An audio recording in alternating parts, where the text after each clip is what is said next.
कि यहां बैठे फिर भी नहीं गए। सुनो, वहां पर पांडे जी ने वहां एक चित्र का दर्शन कराया। उस चित्र में एक स्टोरी, एक राजा का बहुत स्ट्रांग हाथी जो था वो मर गया।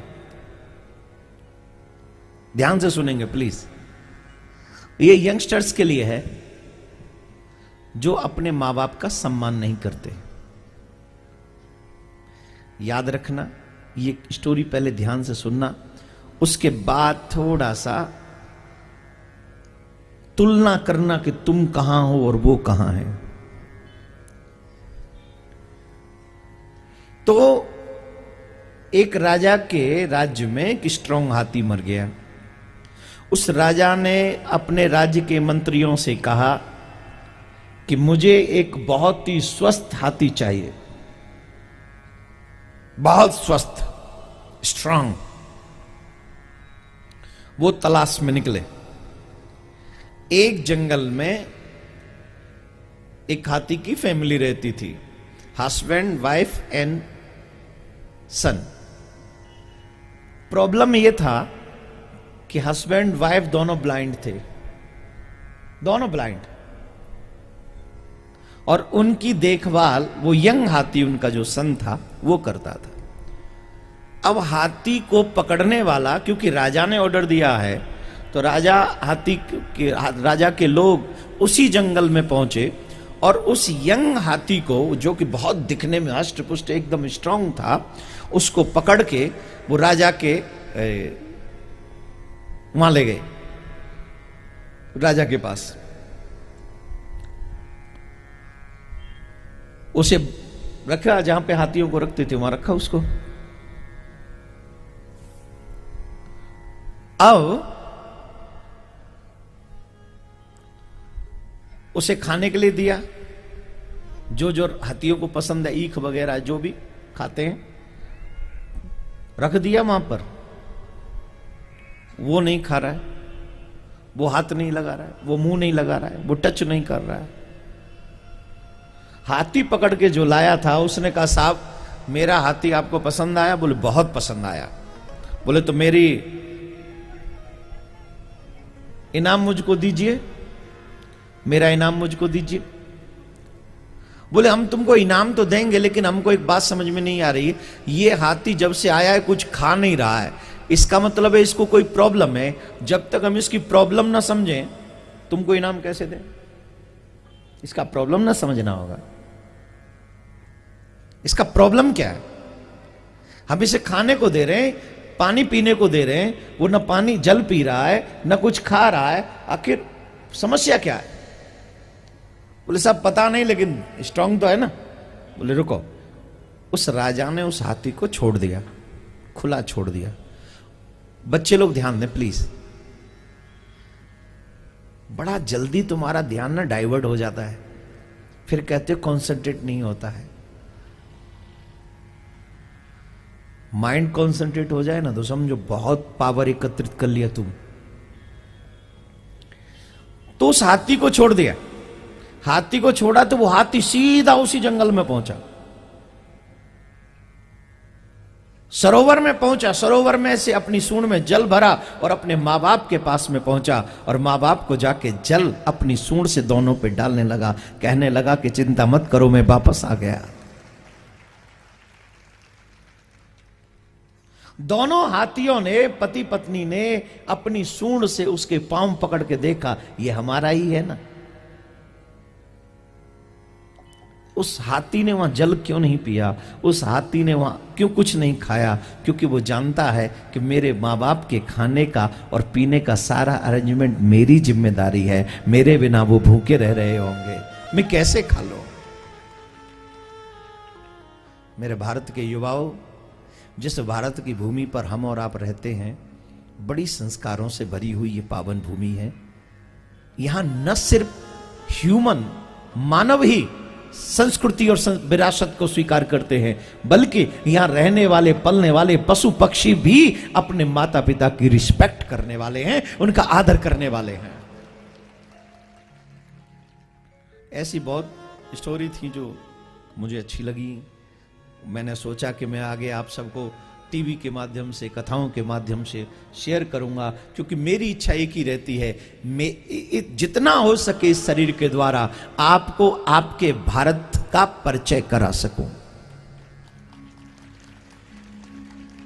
आपको आपके भारत का परिचय करा सकूं। क्योंकि आज का युवा अपने भारत से प्यार नहीं करता है उतना जितना करना चाहिए। भारत से मतलब अपने घर से प्यार करने को भारत का प्यार नहीं कहेंगे। अपने भारतीय संस्कृति से प्यार करने का मतलब है अपने भारत से प्यार करना। और भारतीय संस्कृति में सबसे ऊपर है हमारे मां बाप, सबसे ऊपर है मां बाप। और आज हर मां बाप की, मोस्टली 99% मां बाप की एक शिकायत है, मेरे बच्चे मेरी नहीं सुनते। मेरी बात से कौन कौन सहमत है कि मेरे बच्चे मेरी बात नहीं सुनते? बच्चे साथ में आए हैं तो मत उठाना हाथ।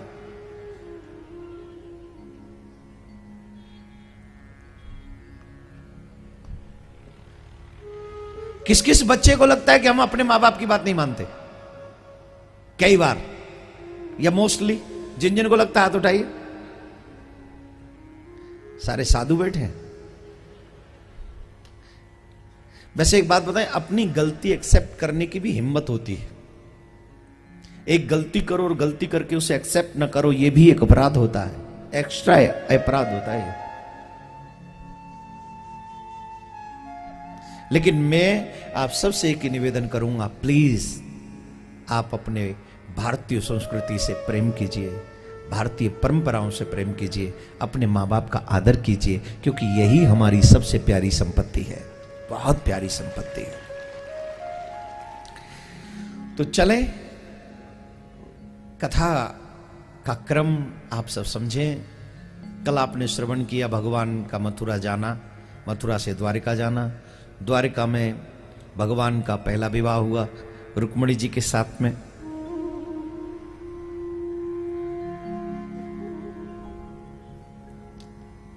भगवान ने मथुरा क्यों छोड़ा? रणछोड़, उनका नाम हुआ रणछोड़। रणछोड़ क्यों बने वो? धर्म की रक्षा के लिए। पुनः एक बार अपने युवाओं से मैं बात कहूं, मेरा भगवान जब भी आता है धर्म की रक्षा के लिए आता है। गीता पढ़ी है? गीता किस किसने पढ़ी है? नहीं पढ़ी? भगवान के आने का रीजन ध्यान से सुने।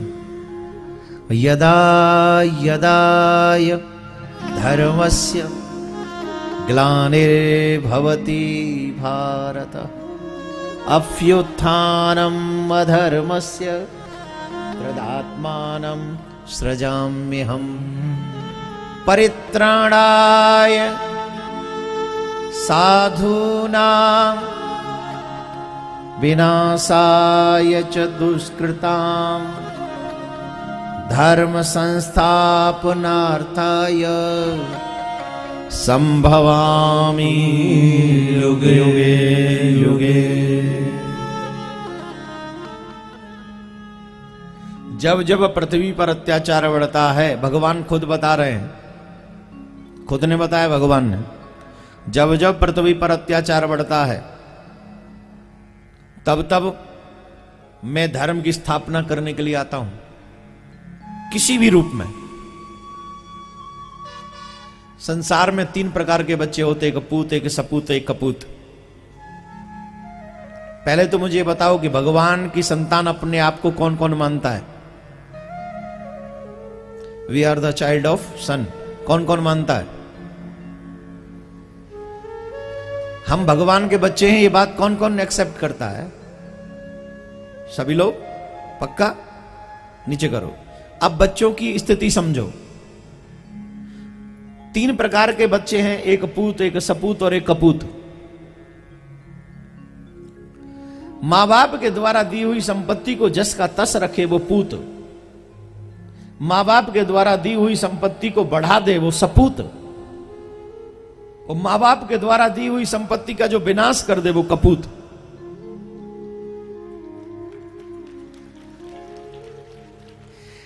हमें जो भगवान ने धर्म के रूप में जो संपत्ति दी है, संस्कारों के रूप में जो संपत्ति दी है, हमने उसे बढ़ाया है कि घटाया है कि जैसा है वैसा ही रखा है?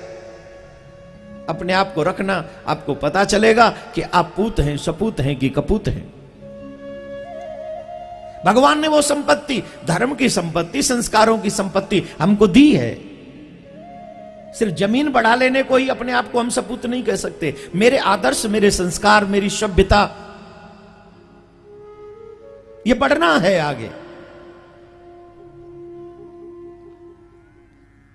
आप अगर सपूत बनना चाहते, भगवान जैसे हमारे पिताजी कोई दुकान करते हैं, उस दुकान को, उस काम को आगे बढ़ाना बच्चे को उसकी जिम्मेदारी है, वैसे मेरे ठाकुर का काम है धर्म को आगे बढ़ाना। धर्म के लिए अवतार लेकर आते हैं, तो एज ए सनातनी हम सबकी जिम्मेदारी है कि जो ठाकुर धर्म की रक्षा करने के लिए आते हैं, हम सबको भी उसी धर्म की रक्षा करने के लिए अपने घर से आगे निकलना चाहिए, आगे बढ़ना चाहिए और धर्म की रक्षा करके अपने धर्म को यथावत स्थान, उसको उपयुक्त स्थान दिलाना चाहिए। यस और नो? जोर से बोलिए। आप सबकी, मेरी, हम सबकी जिम्मेदारी है। ब्राह्मणों को बंदी बना लिया था जरासंध ने और कहा मेरी विजय के लिए यज्ञ करो, अगर मेरी विजय नहीं हुई तो तुम्हारा जो है मैं वध कर दूंगा, तुम्हें मृत्यु दंड दूंगा। और ब्राह्मण कौन है? आज मैं देखता हूं अधिकांश लोग अच्छी बात बोलने वाले को भी बुरा बोल देते हैं, और ब्राह्मणों को तो आजकल खूब गालियां पड़ रही हैं। उन्हीं से पूजा पाठ भी करवा लेते हैं, देवी देवताओं की मुक्ति भी कर, अपने पुत्रों की भी मुक्ति करवा लेते हैं, ऊपर से कहते हैं पंडित बड़ा लालची है। भाई तुम 100 रुपए की चीज का लोगों से 200 रुपए मांग लेते हो, ले लेते हो, तो तुमको कोई कहता है लालची है? बोले हम तो उसके बदले में कुछ देते हैं, उसको सोना दें, कपड़ा दें या कोई वस्तु दें। 100 की चीज का 200 दे रहे, तो 100 का तो हमने कुछ दिया है उसको। तो पंडित जी को दक्षिणा कौन देता है? कितनी? भागवत मुक्ति करती है। 7 दिन भागवत सुनने पर मुक्ति होगी, ये किसी ने नहीं देखी, चलो मान ले नहीं देखी, लेकिन भागवत सुनकर अगर कोई व्यक्ति सत्मार्गी हुआ और दुखी माँ बाप की सेवा करने लगा, तो बताइए एक बच्चे को सुधारने की कीमत आपकी नजर में क्या है? क्या है? बोलिए। और ये भागवत एक बच्चे को नहीं सुधारती है, एक परिवार को नहीं सुधारती है। भागवत की शरण ग्रहण करने वाले हजारों हजारों लोग सुधर जाते हैं और मुक्ति के मार्ग पर निकल पड़ते हैं। जो ब्राह्मण लोग, जो देवता लोग देते हैं ना, वो गुप्त है, दिखता ही नहीं है, लेकिन असर लंबा होता है। किस किस को लगता है भागवत से हमने बहुत कुछ सीखा है, सुधरे हैं, जीवन परिवर्तित हुआ है? किसी ने मांस मीट खाना छोड़ा है, किसी ने प्याज लहसुन खाना छोड़ा है, किसी ने दारू पीना छोड़ा है, किसी ने किसी को गाली देना छोड़ा है, किसी ने किसी का बुरा करना छोड़ा है। जिसने कुछ ग्रहण किया हो और कुछ त्याग किया हो, दोनों हाथ उठाएं। बताइए बताइए, इतने लोगों में इतना बदलाव आया, इसकी क्या कीमत है? 10 रुपया, 50 रुपया, 101 रुपया, 501 रुपया, लाख, 2 लाख, 10 लाख, 20 लाख, कितना? सच यह है कि बदलाव की कोई कीमत हो ही नहीं सकती। पूरे ब्रह्मांड में बदलाव की कोई कीमत नहीं है। इसीलिए भगवान ने ब्राह्मणों को अपना मुख बनाया कि तुम ज्ञान के द्वारा लोगों के मन में बदलाव करो और ज्ञान के माध्यम से इन लोगों को मेरी तरफ भेजो। ब्राह्मणों मुख मां सीधा, भगवान का मुख है ब्राह्मण। इसीलिए ब्राह्मण से धर्म का प्रचार कहां से होता है? मंदिर से, साधु से, ब्राह्मण से और पुराणों से, ग्रंथों से। यहां से धर्म का प्रचार होता है, धर्म की रक्षा होती है। एक बात और कह दूं आप सबसे, अगर तुम धर्म का प्रचार ना कर सको तो कोई बात नहीं, धर्म की रक्षा ना कर सको तो कोई बात नहीं, पर इतना जरूर कीजिए एक एहसान कि कम से कम अपने धर्म पर कोई गंदी टिप्पणी मत कीजिएगा। जो धर्म का प्रचार करते हैं उन्हें गलत प्रचारित मत कीजिए। मैंने देखा है हमारे सनातन धर्म में, जो भी व्यक्ति धर्म के लिए कुछ अच्छा करते हैं, हमारे अपने लोगों से साइड में लगा देते। कोई भी स्वार्थ हो, कोई भी स्वार्थ क्यों ना हो, गलत बात है। आपने धर्म करने वाले को अगर क्षति पहुंचाई है, धर्म का प्रचार करने वाले को अगर क्षति पहुंचाई है, दुनिया के दंड से बच सकते हो, परमात्मा के दंड से बच नहीं सकते, बच नहीं सकते आप।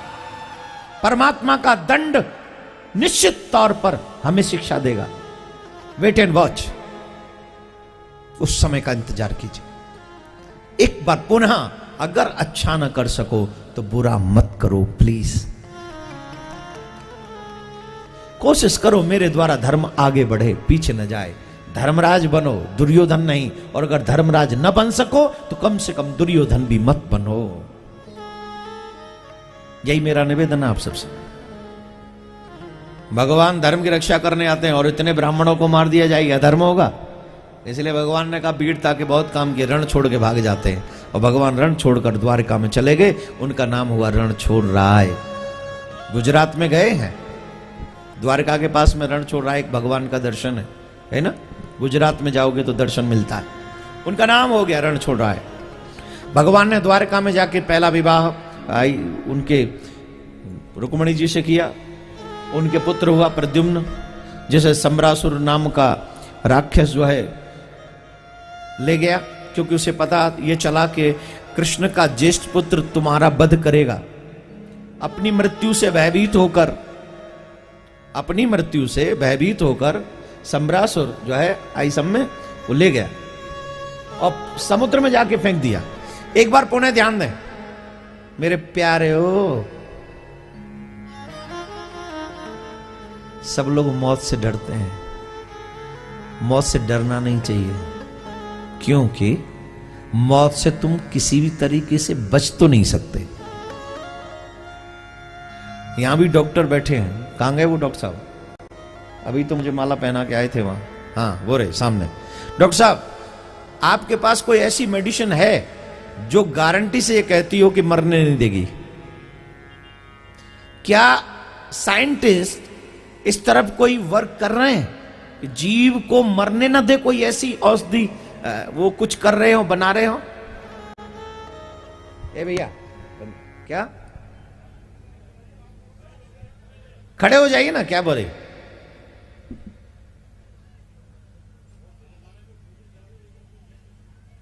कोई भी सक्सेस नहीं हुआ। कोशिश तो की है, अभी भी चल रही है कि व्यक्ति को मरने नहीं देंगे। बुढ़ापे को आने नहीं देंगे।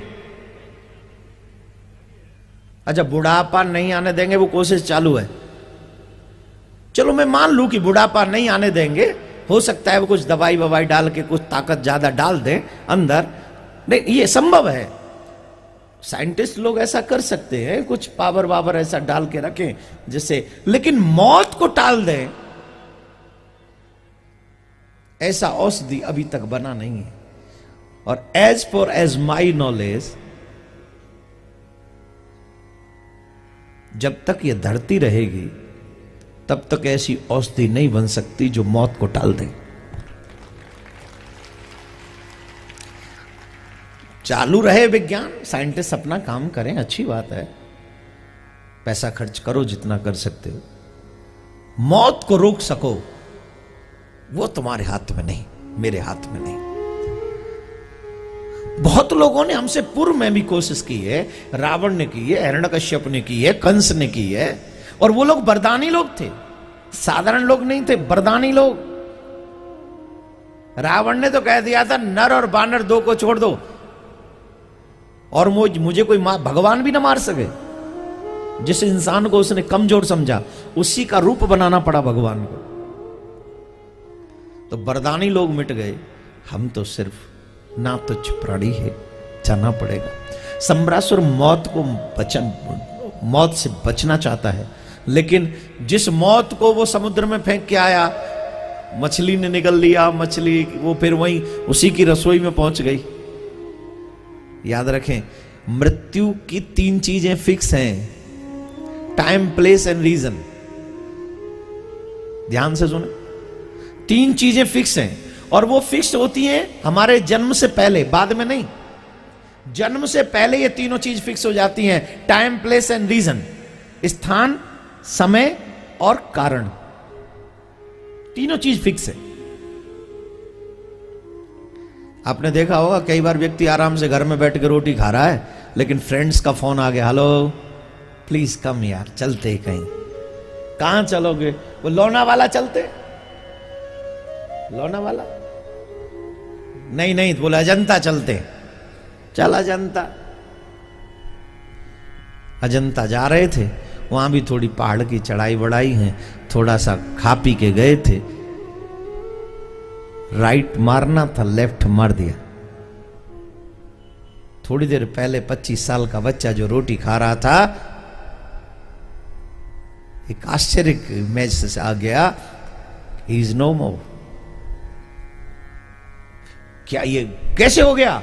बोले हुआ नहीं, मौत उसकी वहीं थी, इसलिए फ्रेंड को उसका जरिया बनाया कम। मौत अगर किसी स्थान पे तुम्हारी फिक्स है तो तुम्हें वहां मौत खींच के ले जाएगी। समय भी वही फिक्स है, कारण भी वही फिक्स है। तुम्हारे जन्म से पहले ये तीनों चीजें फिक्स हैं, तो इसे आप बदल नहीं सकते एनी हाउ। इसलिए मौत से घबराइए नहीं। आज जवानी पे इतराने, आज जवानी पे इतराने वाले कल पछताएगा। चढ़ता सूरज धीरे धीरे ढलता है, ढल जाएगा। चढ़ता सूरज धीरे धीरे ढलता है, ढल जाएगा। आज जवानी पे इतराने वाले कल पछताएगा। आज जवानी पे इतराने वाले कल पछताएगा। चढ़ता सूरज धीरे धीरे ढलता है, ढल जाएगा। चढ़ता सूरज धीरे धीरे ढलता है, ढल जाएगा। ढल जाएगा, ढल जाएगा, ढल जाएगा, ढल जाएगा। आज जवानी पे इतराने वाले कल पछताएगा। आए जवानी पर इतराने वाले कल पछताएगा। चढ़ता सूरज धीरे धीरे ढलता है, ढल जाएगा। चढ़ता सूरज धीरे धीरे ढलता है, ढल जाएगा। कितना मौत से डर लग रहा है, देखो तालियां भी दम से नहीं बजा पा रहे हैं। मत बजाओ ताली, बच जाओगे। बच जाओ तो मैं भी बैठ जाता हूं ऐसे ही। बोलो, मैं तुम जैसा काम कर लेता हूं। लो, नहीं गाता। अब नहीं आएगी? आएगी कि नहीं? बेसुरी मत बजाओ। ए रोक, ब्रेक ब्रेक ब्रेक लो, मेरे साथ बजाओ।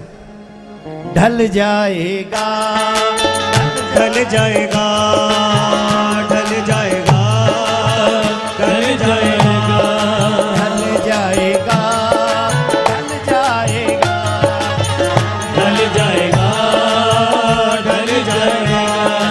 आज जवानी पे इतराने वाले कल पछताएगा।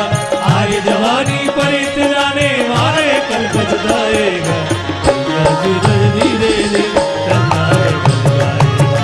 चढ़ता सूरज धीरे धीरे ढलता है, ढल जाएगा। चढ़ता सूरज धीरे धीरे चढ़ता है, ढल जाएगा। चढ़ता सूरज धीरे धीरे ढलता है, ढल जाएगा। चले गए दुनिया से जो हाली हवाली थे। अरे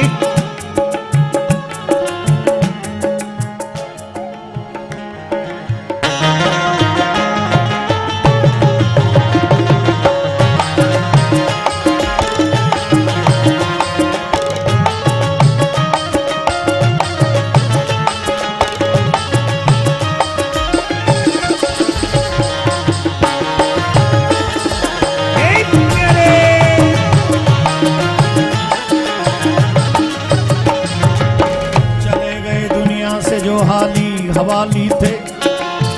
सिकंदर गया दुनिया से तो दोनों हाथ खाली थे। क्या तू लेके आया बंदे, क्या तू संग ले जाएगा? क्या तू लेके आया बंदे, क्या तू संग ले जाएगा? क्या तू लेके आया बंदे, क्या तू संग ले जाएगा? क्या तू लेके आया बंदे, क्या तू संग ले जाएगा? मुट्ठी बांधे आया जग में हाथ पसारे जाएगा। मुट्ठी बांधे आया जग में हाथ पसारे जाएगा। जाएगा जाएगा जाएगा जाएगा। आज जवानी पे इतराने वाले कल पछताएगा। आई जवानी पे इतराने वाले कल पछताएगा। चढ़ता सूरज धीरे धीरे ढलता है, चढ़ता सूरज धीरे धीरे ढलता है, ढल जाएगा। चढ़ता सूरज धीरे धीरे चढ़ता है, ढल जाएगा।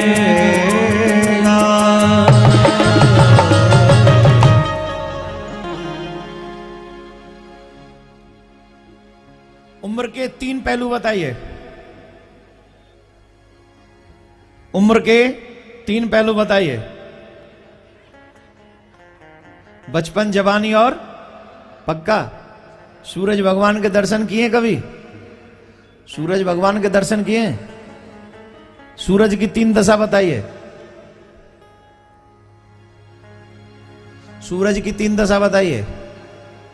हैं खाओ, सो जाओ, क्या मुंह दिखाओगे भगवान को? बैठो, मैं बताता हूं। उदय, पूर्ण प्रकाश, अंत में अस्त। कब? बोल एक ही दिन में। एक ही दिन में उदय, पूर्ण प्रकाश और अस्त।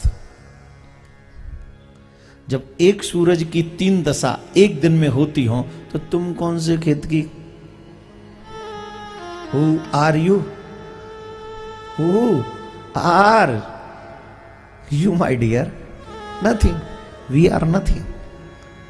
जिस पृथ्वी पर, संसार में परमात्मा की कृपा का दर्शन सूर्य के रूप में रोज होता है, हमें नित्य होता है, और उस सूर्य की 3 दशा दिन में, एक दिन में हो जाती हैं।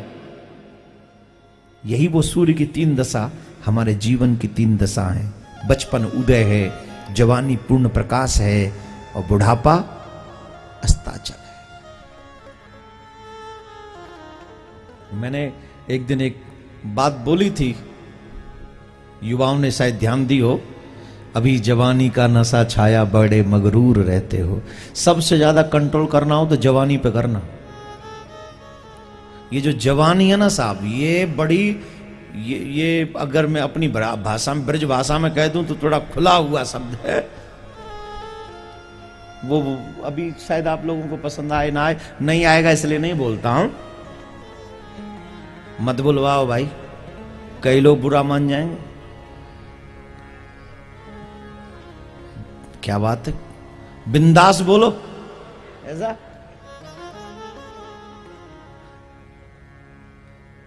रहने दो, मैं मंथन कर रहा हूं, वो सूट नहीं करेगा। यहां अकेले में पूछोगे तो बताऊंगा। जवानी में जितना आपका कंट्रोल होगा, बुढ़ापा उतना ही अच्छा होगा आपका।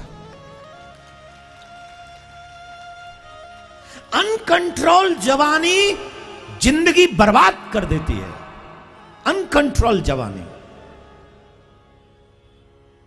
और प्रॉब्लम यह है कि जवानी कंट्रोल में बिना सत्संग के हो नहीं सकती, बिना अच्छे संग के हो नहीं सकती, और जवानी में सत्संग अच्छा लगता नहीं। इसीलिए जवानी से पहले ही बचपन में चले जाओ, संतों के पास, माँ बाप के साथ, सत्संग में, भागवत में, और बचपन से वो सारे संस्कार ले लो, जिससे जवानी कंट्रोल में रहेगी। और जवानी कंट्रोल में हो गई तो फिर चकाचक आनंद है। नहीं तो पता है क्या है, अभी जवानी का नशा छाया, बड़े मगरूर रहते हो। अभी जवानी का नशा छाया, बड़े मगरूर रहते हो। जो सच्चा मार्ग है भक्ति का, उसी से दूर रहते हो। निकल जाएगा जब समय कुछ दिन में जवानी का, सदा स्थिर नहीं रहता, बबूला है ये पानी का। आज जवानी पे इतराने वाले कल पछताएगा।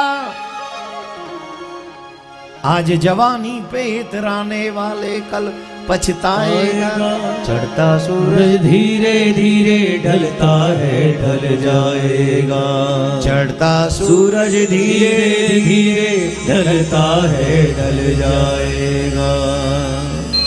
हेलो स्मार्टफोन यूज करने वाले माय यंग लिसनर्स, स्मार्ट के साथ, फोन के साथ आप भी स्मार्ट बनो। एक काम जरूर करना, अपनी एक सेल्फी लेके रखो। हेलो, आज शाम को जाके अपनी एक सेल्फी रखना, और वो फोन किसी को मत देना, जिंदगी भर अपने पास रखना। और जब आपकी एज हो जाए 65, उस सेल्फी को एक बार जरूर देखना मेरे कहने से, अगर भगवान जिंदा रखे तब तक तुम्हें तो।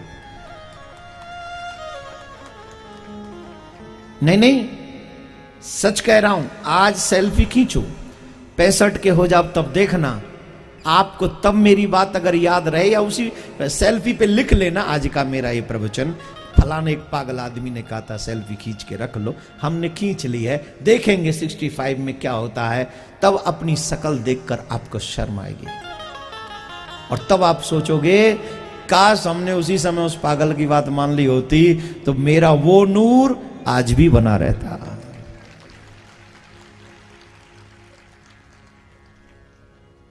आज जवानी पे इतराने वाले कल पछताएगा। एक ओल्ड हो जाने पर पाउडर ज्यादा खर्चा होता है चेहरे पे, ध्यान रखना।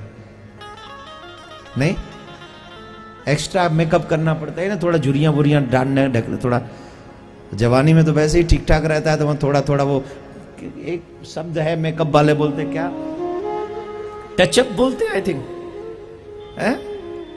आई डोंट नो, पूरा मुझे ढंग से मालूम नहीं है, सिर्फ टचअप करना है या कुछ ऐसा बोलते।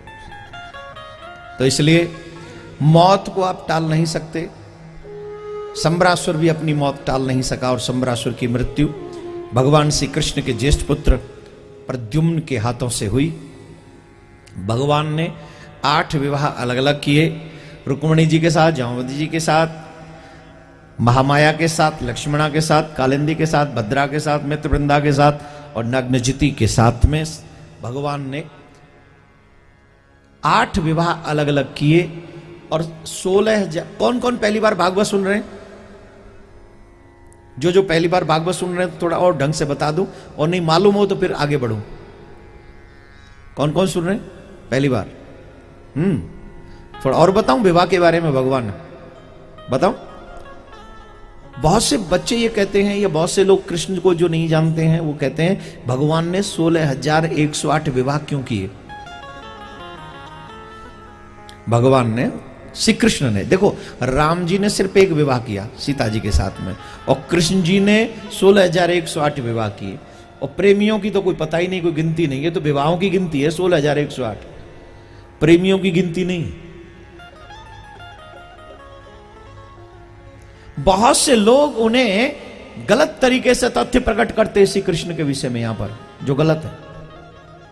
जरा सुनिए, भौमासुर नाम का राक्षस जिसने इतनी कन्याओं को बंदी बना रखा है, और उन कन्याओं को बंदी बना रखा है, वो रोती हैं, नारद जी के द्वारा कृष्ण को संदेश मिलता है, श्री कृष्ण वहां पहुंचते हैं, और कृष्ण वहां पहुंचकर उस दैत्य का वध करते हैं, और उस दुष्ट का वध करके कन्याओं को बंदी गृह से मुक्त करते हैं, और बंदी गृह से मुक्त करके कहते जाओ अपने अपने गृह के लिए चली जाओ, अपने घर जाओ।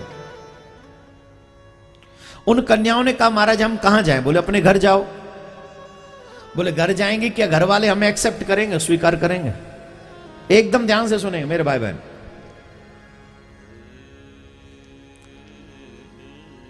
रामायण में एक बहुत अच्छी बात है,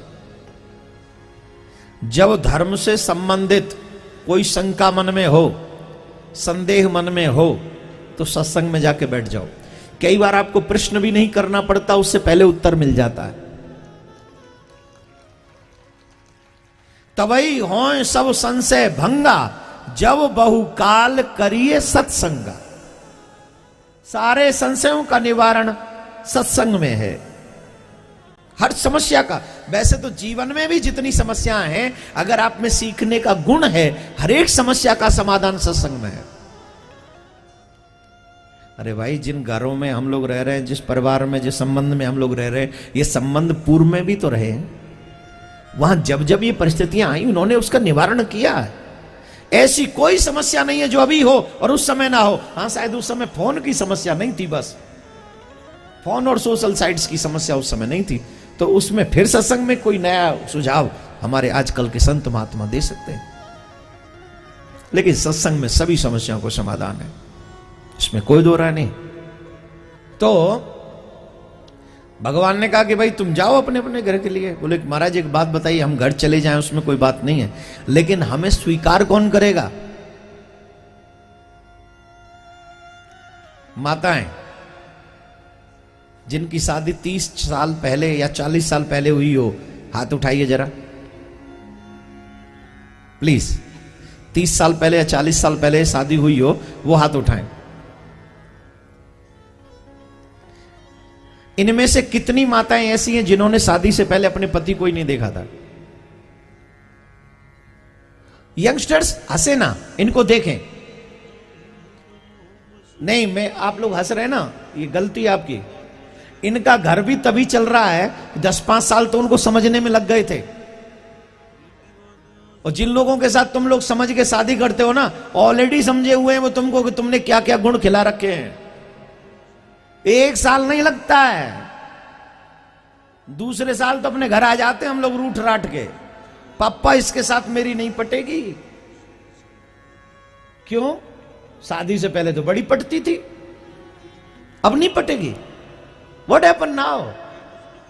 ये कितने लोग ऐसे बैठे यहां जिन्होंने शादी से पहले अपने पति को ही नहीं देखा। लेकिन मेरा प्रश्न ये नहीं, अब मत उठाओ, समझ गया मैं।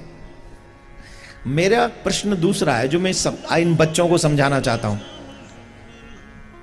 जो आज के युवा पीढ़ी को समझाना चाहता हूं, बेटियों को और बेटों को।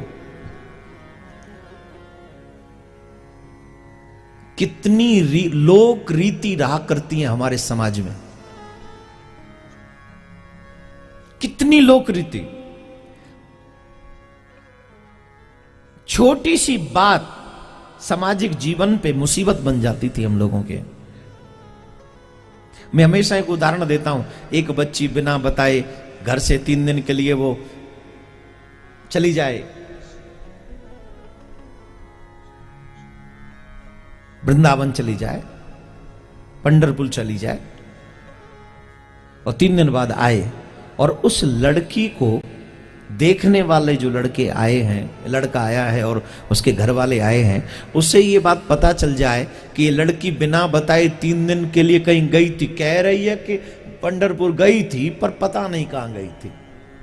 उसे अचानक से तुम्हारे घर में आके ये बात पता चले, कृपा करके बताइए, क्या वो लड़का उस लड़की से शादी करेगा? बताइए। नहीं, आजकल के मॉडर्न लोग बताएं, थोड़ा सा आधुनिक लोग, पीपल जो थोड़ा, जितने भी अनमैरिड बच्चे यहां बैठे हाथ उठाइए। अनमैरिड बच्चे, लड़के लड़कियां जो हाथ उठाइए, ऊंचा कीजिए ना। अरे हाथ उठाओ, ऊंचा करो, जो दिखे दुनिया को कि यहां युवा भी आए हुए हैं। स्पेशली मैं लड़कियों से पूछूंगा, कन्याओं से, हमारी बच्चियां हमको बताएं, क्या यह संभव है कि वो लड़का इस सुनने के बाद इस बात को शादी करेगा? है जी, क्यों नहीं करेगा? मॉडर्न टाइम है भाई, मोबाइल चलाता है, सोशल साइट्स है, और ऑलरेडी कॉलेज से हम उसको जानते हैं और सब।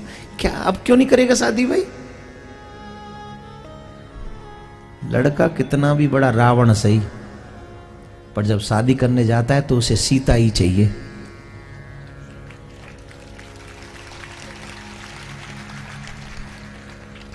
ताली जोर से बजाओ। अच्छा, हमारे पुरुष लोग नहीं बजा रहे ताली, क्या महाराज हम ही को बजाओ जोर से। ठीक है, अब बताइए, जो मैंने कहा गलत बात है? जब लड़की के 3 दिन बाहर रहने पर उससे हम लोग प्रश्न करते हैं, तो लड़के के 4 दिन रहने पर बाहर उससे प्रश्न क्यों नहीं करते? फिर आपको बताना चाहता हूं, जितना इंपॉर्टेंट करेक्टर एक कन्या के लिए जरूरी है, उतना ही इंपॉर्टेंट करेक्टर लड़के के लिए भी जरूरी है।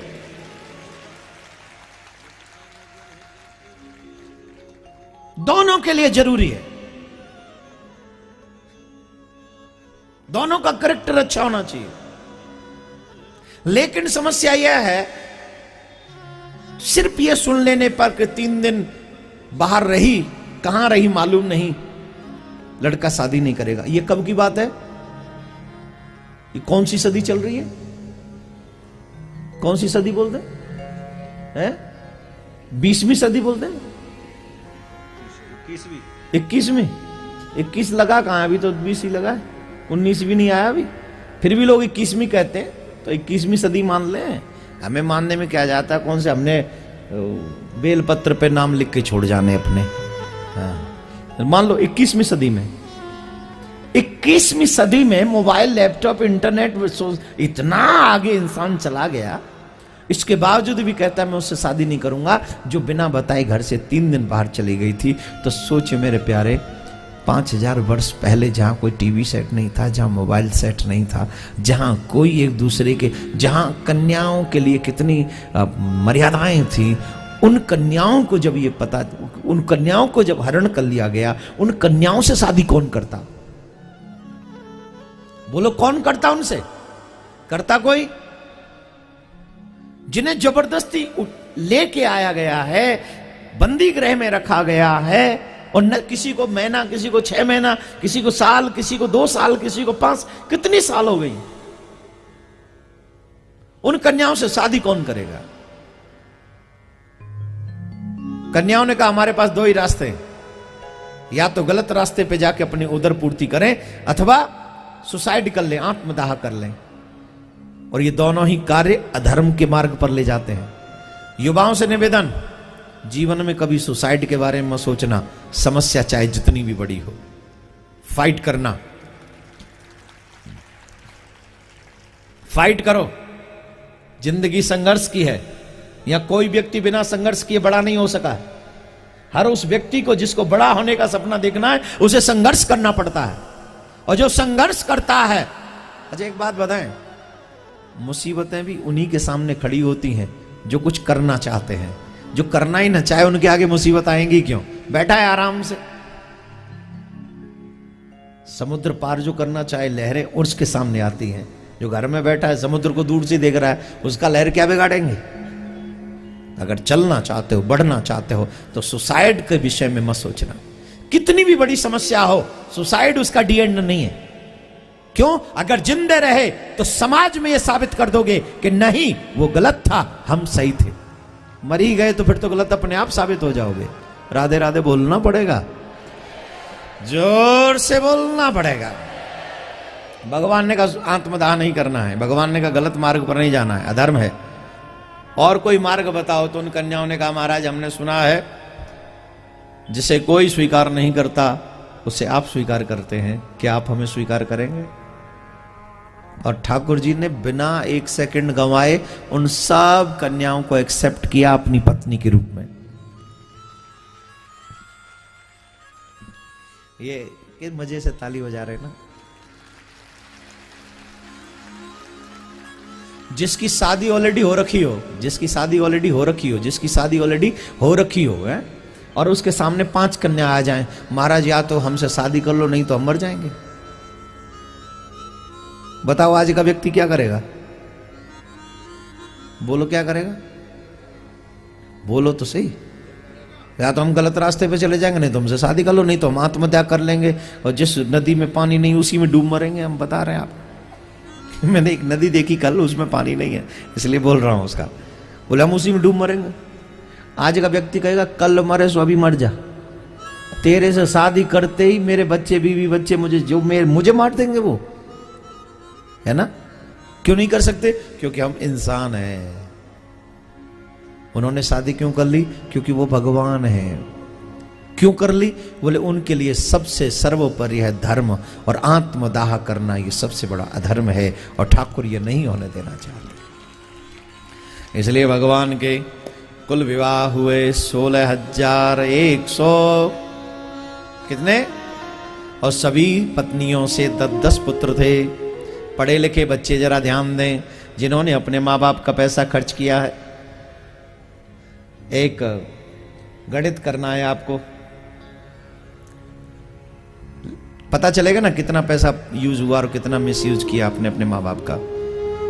आपको मिलेंगे 30 सेकंड ओनली, आंसर देना है आपको। और मोबाइल यूज नहीं करना है, मोबाइल यूज नहीं करना है। देखो कई लोग तो ना मुंह फेर लेते, बोले हमें जवाब ही नहीं देना है, टेंशन है ना, दे ही नहीं सकते। 30 सेकंड मिलेंगे आपको, प्रश्न कर रहा हूं, गणित लगाइए अपना, दिखाइए कि माँ बाप का पैसा कितना यूज किया है। भगवान श्री कृष्ण के 16,108 पटरानी हैं, ठीक?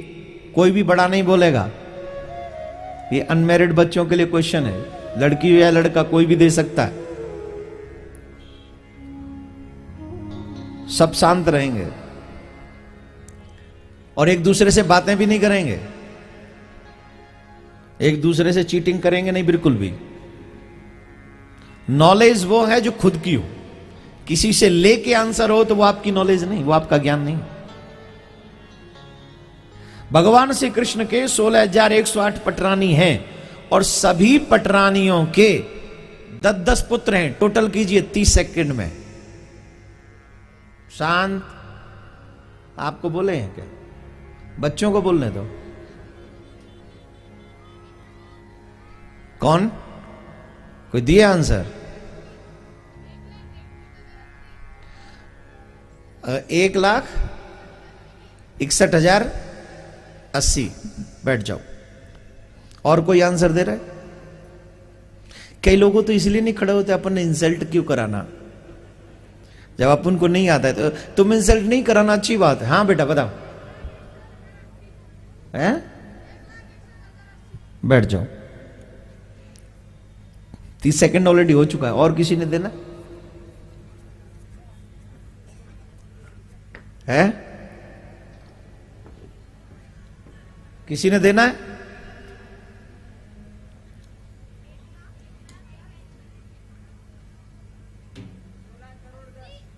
बैठ जाओ। तुमने तो सत्यानाश ही कर दिया,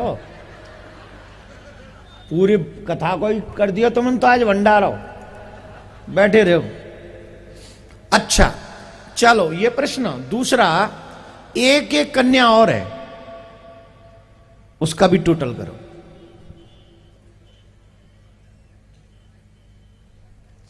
ये पढ़ाते हैं इंग्लिश मीडियम स्कूल वाले। देखो ये है हमारे बच्चों का ज्ञान।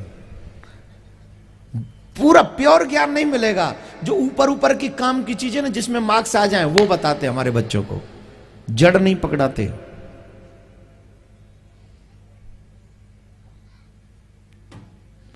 16,108 कन्याएं पटरानी हैं और उनके 10-10 पुत्र और एक एक पुत्री हैं। टोटल करो कितना हुआ? खड़े हो।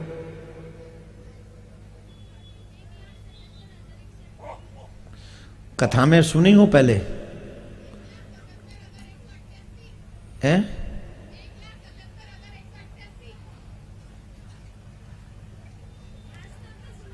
आस्था पे सुनी थी तो कथा में सुन के बोल रहे। इसका मतलब है जो स्कूल में ज्ञान नहीं मिलता, कई बार वो ज्ञान कथा में भी मिलता है। नहीं? बैठ जाओ। धन्यवाद। इस बच्ची ने सबसे पहले जो आंसर दिया था एकदम करेक्ट आंसर था, इसके लिए ताली बजाइए। लेकिन 30 सेकंड के बाद ही दिया था। जो सही गणित, जो व्यक्ति माइंडेड होता है, वो कहते हैं ना, वो चाचा चौधरी का दिमाग है कंप्यूटर से तेज चलता है। अब चाचा चौधरी तो मत बनिए, पर चाचा के भतीजे तो बनिए।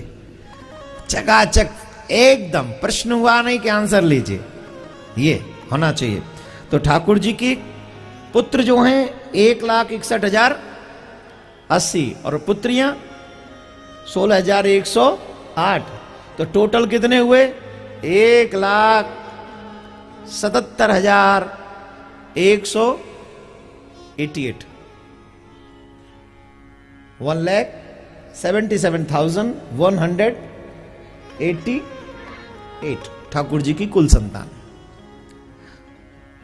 और ठाकुर जी ब्रह्मचारी हैं, योगेश्वर हैं।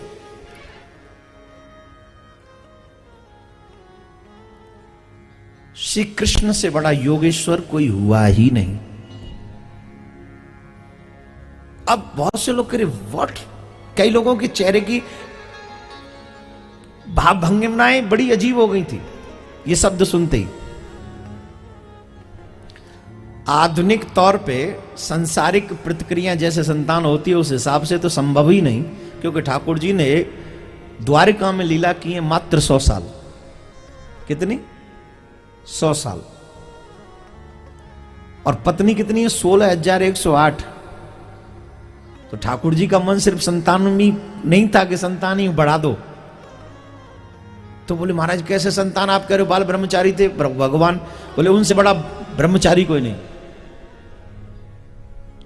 मोरपंख भगवान धारण करते हैं।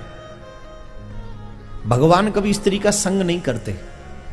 ईश्वर की संतान वैसी नहीं होती जैसे हम मानवों की होती। मानवों में संतान उत्पन्न के लिए स्त्री पुरुष को मिलना होता है, ईश्वर की ये स्थिति नहीं है। अब आप कहेंगे क्योंकि आजकल के बच्चे वाई, व्हेन, व्हाट, क्यों, कैसे, कब, इन सब चीजों पे, क्योंकि उन सबको एक चीज चाहिए, लॉजिक। आज का बच्चा जब तक लॉजिक ना समझे तब तक वो आपकी बात से एग्री नहीं करता। बोले लॉजिक बताइए क्या है इसका, बताऊं क्या? आजकल बड़ा फेमस है एक चीज, मुर्गी पहले हुई कि अंडा, है कि नहीं भाई? मुर्गी हुई तो अंडा होगा, अंडा हुई तो मुर्गी होगा। पहले क्या हुआ?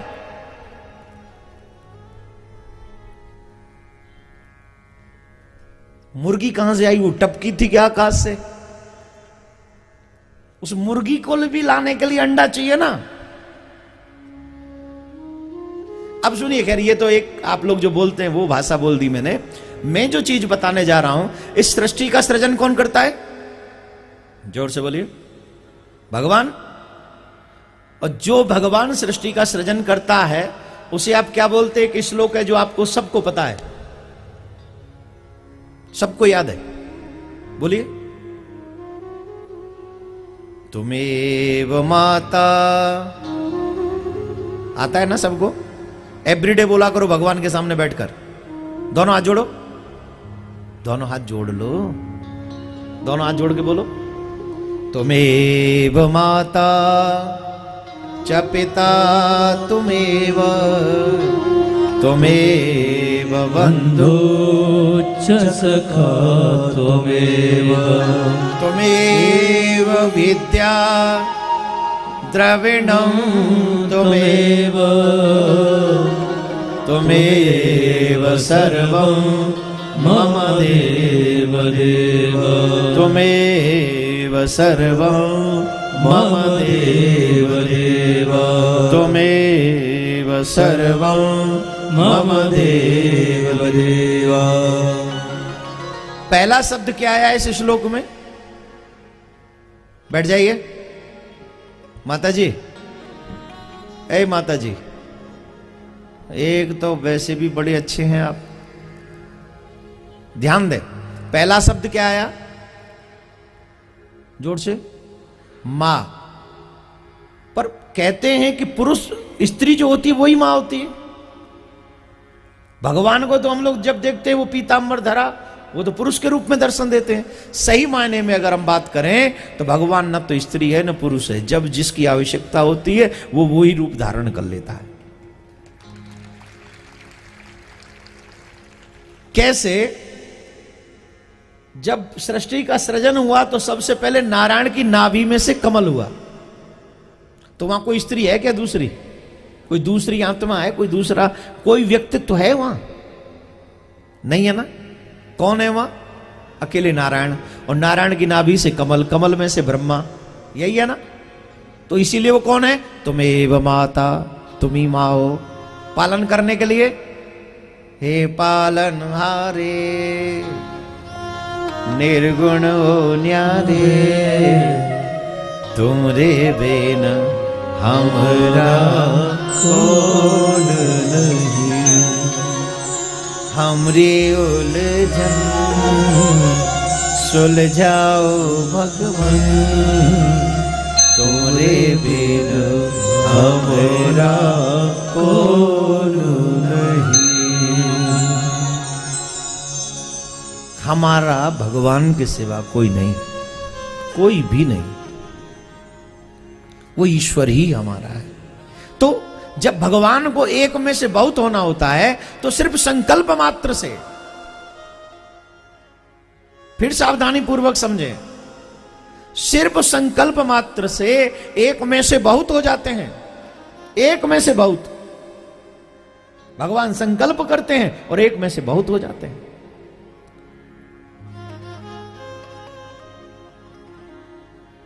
बोलो राधे राधे। जोर से बोलना होगा। तो जब भगवान सिर्फ बैठे रहे आप लोग सभी,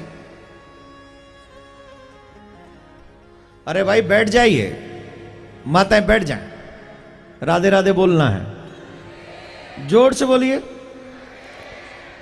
गोविंद जय जय गोपाल जय जय राधा रमण हरि गोविंद जय जय, ओ राधा रमण हरि गोविंद जय जय, ओ गोविंद जय जय गोपाल जय जय राधा रमण हरि गोविंद जय जय, गोविंद जय जय गोपाल जय जय।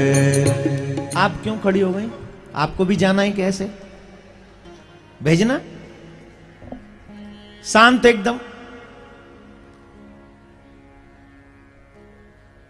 थोड़ा गर्मी लग गया, बैठ जाइए। ए मैया, तुमको तो जाना ही पड़ना अब, ऐसे ही क्या धड़म धड़म करते रहते हो। देखिए ना, कितने, कोई भी एक घटना वैसी घटे ना तो तुरंत ध्यान वहीं जाता है। इतनी देर से मैं कथा में ध्यान लगवाने की कोशिश कर रहा हूं, उधर से फिर इधर से उधर है, ये सब चल रहा है। यही है पापी मन। वैसे एक बात बताएं, 7वें दिन की कथा है, अगर एक आध को जाना हो तो जाओ, मुक्ति मिलेगी सीधी।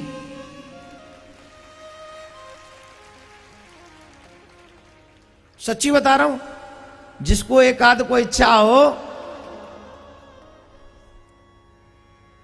7वें दिन है, तुरंत ठाकुर जी के धाम में जाना है, बीच में कोई ब्रेकर नहीं है। अरे कितनी टेंशन होगी, हमको नहीं भेजना महाराज, हमको नहीं भेजना। चलिए कथा में ध्यान दीजिए। मेरा अभिप्राय, मैं आपको समझा रहा था कि कृष्ण की संतान वैसे नहीं होती जैसी हम लोगों की होती। तो भगवान तो सिर्फ संकल्प करते हैं। संकल्प क्या? भगवान सोचते हैं सबको 10-10 पुत्र हो जाएं, हो गए, एक एक कन्या हो जाए, हो गई। यही भगवान का स्वभाव है। अच्छा एक बात बताओ, आप कहेंगे हम नहीं मानते इस बात को, संभव ही नहीं है, कथावाचकों का क्या है, ये तो कुछ भी बोलते। आइए एक और चीज उदाहरण देके समझाता हूं, आपकी समझ में इजीली आ जाएगा। मोर के विषय में सुना है कभी? मोर कभी मोरनी का संग नहीं करता है, कभी नहीं। फिर मोर की प्रजाति कैसे बढ़ती है?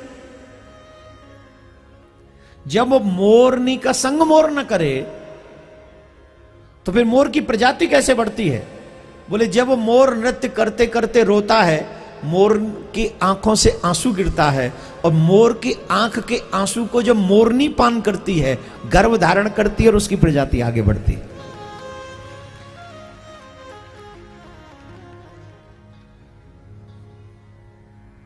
आंसू पान करने से मोरनी गर्भ धारण करती है, और इसीलिए भगवान मोर पंख धारण करते अपने मुकुट में।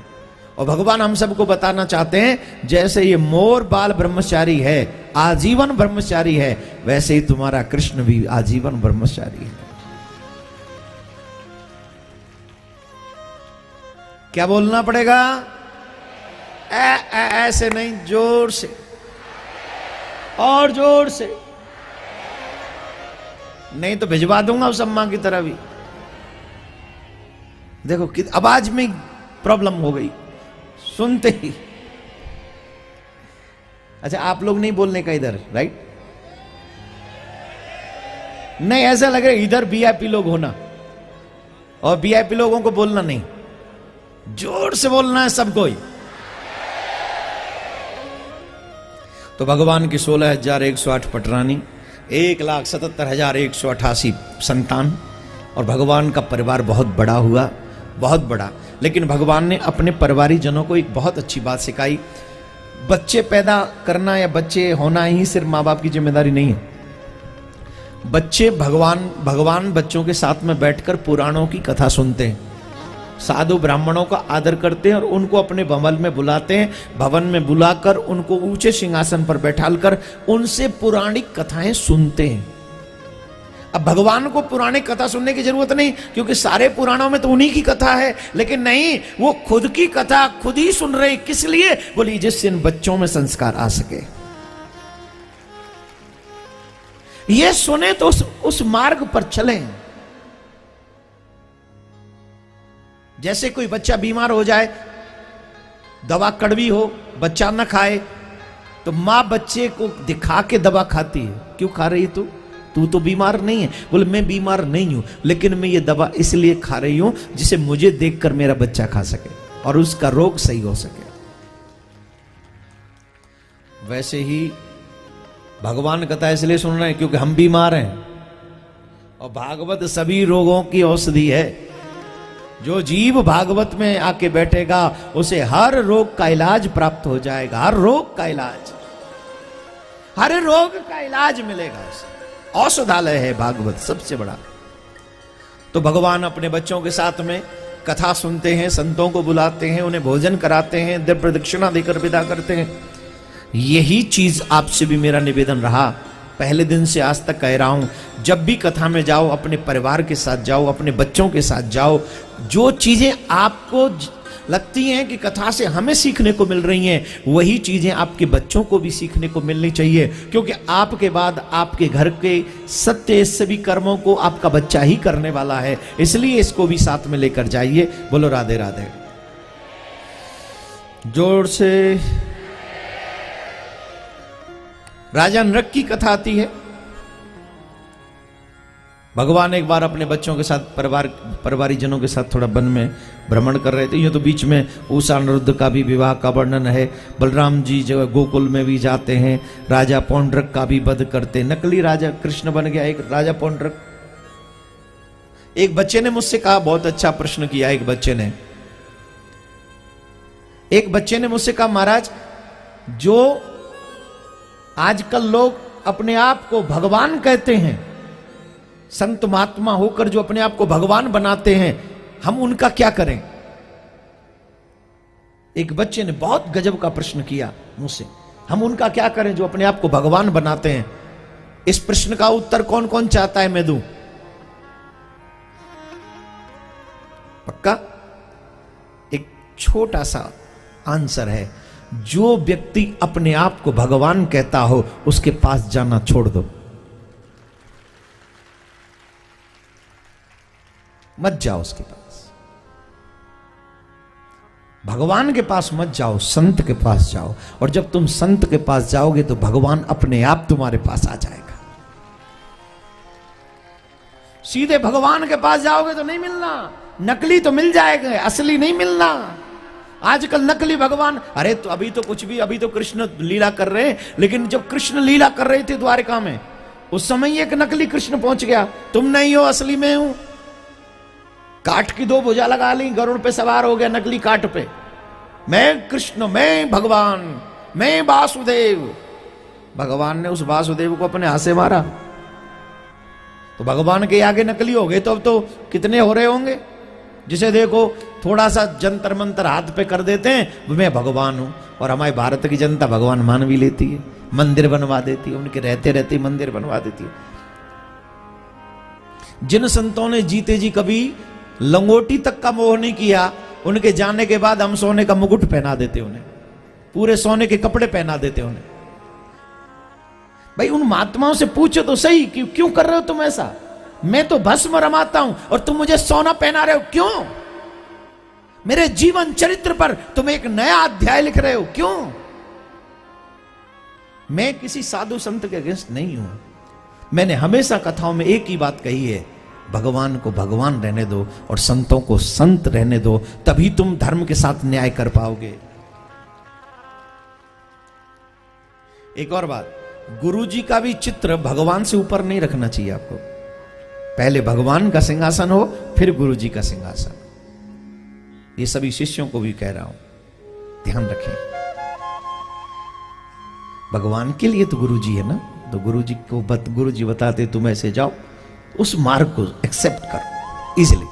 तो राजा नृग के पास, राजा नृग भगवान एक दिन अपने बच्चों के साथ भ्रमण कर रहे थे, तो उन्हें प्यास लगी वन में। भगवान ने कहा कुआं देख कर आओ। कुआं में एक बहुत बड़ा गिरगिट पड़ा हुआ था। भगवान वहां गए, उस गिरगिट को हाथ से निकाला और जैसे ही भगवान के कर कमलों का स्पर्श हुआ, गिरगिट का रूप बदल गया और बहुत बड़े दिव्य रूप में वो व्यक्तित्व प्रकट हुआ। और भगवान ने पूछा भाई तुम कौन हो? तो उन्होंने कहा महाराज मैं पूर्व जन्म में राजा नृग था, मैं पूर्व जन्म में राजा नृग था और मैं हमेशा ब्राह्मणों को गौदान दिया करता था। कितनी गौदान की है मालूम? आकाश में जितने तारे हैं उतनी गाय दान की। पृथ्वी पे जितने गौ के खुर बनाए जा सकते हैं, चरणों के चिन्ह बनाए जा सकते हैं, उतने मैंने गौ दान की। बोले फिर गिरगिट कैसे बन गए? इतना दान पुण्य करने के बाद तुम गिरगिट कैसे बन गए? बोले महाराज मुझसे गलती हो गई। क्या गलती हो गई? बोले एक गाय जो मैंने एक ब्राह्मण को दान में दी थी, वो गाय रात्रि में ब्राह्मण के घर से खुलकर मेरी ही खिरक में आके रुक गई। जो